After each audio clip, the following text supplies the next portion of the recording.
Maligayang pagbabalik mga kasolid, ang laban ni Dave Apolinario kontra Long Yihu.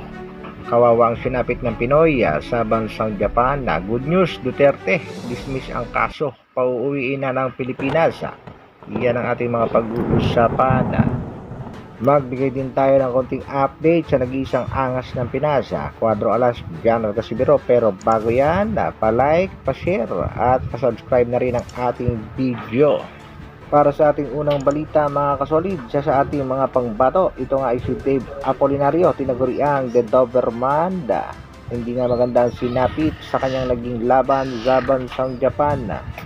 Ito nga mga kasolid na naging laban ni Dave Apolinario sa isang Chinese boxer at sinasabing tune-up fight lang, pero si kabayan na bumagsak at hindi na bumangon sa round number 3.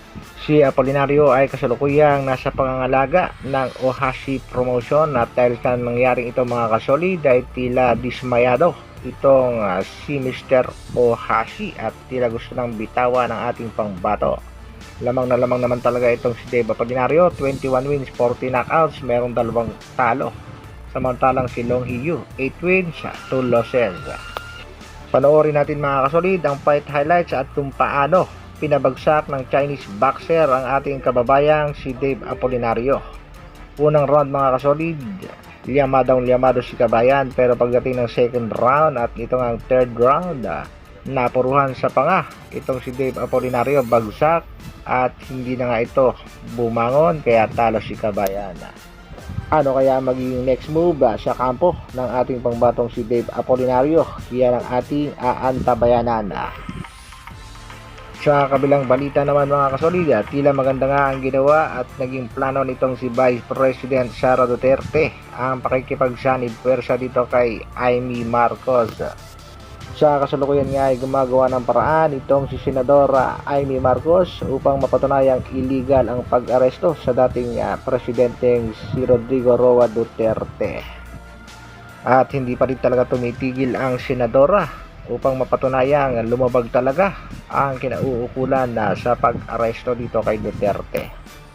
Pero kumakalat ngayon mga kasolid ang isang napakagandang balita para sa mga taga-suporta ng dating presidente na di umano'y makakauwi na ng Pilipinas ang ating si Tatay Digong. Heto nga ang ilan sa mga kumakalat na balita. Presidente Duterte makakauwi na ng Pilipinas, palalayain na ng ICC. Ipinaliwanag naman ni Spokes Harry Roque ang mga kadahilanan kung bakit posibleng makauwi na ng Pilipinas itong si former President Rodrigo Duterte. At isang magandang balita yan na kung sakaling magkakatotoo. Ayon pa nga kay Senadora Amy Marcos, ayon nga daw sa DOJ ay walang jurisdiction ang ICC sa Pilipinas. Bakit ipinadala sa Netherlands itong si Duterte? Ayon naman sa isang legal team ng ating former President, naniniwala siyang illegal ang pag-detain kay former president sa Netherlands. Para naman sa ating huling balita mga kasolid, angas ng Pinas, sila balik na ulit sa pag-e-ensayo. Kaya naman sa mga naghihintay ng laban ng angas ng Pinas, antabayan na lang natin kung sakaling matutuloy pa ba talaga ang laban ng ating pangbato.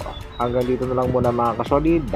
Maraming salamat sa patuloy na pagsuporta at panonood. Pa-like, pa-share at pa-subscribe ng ating video. Mabuhay!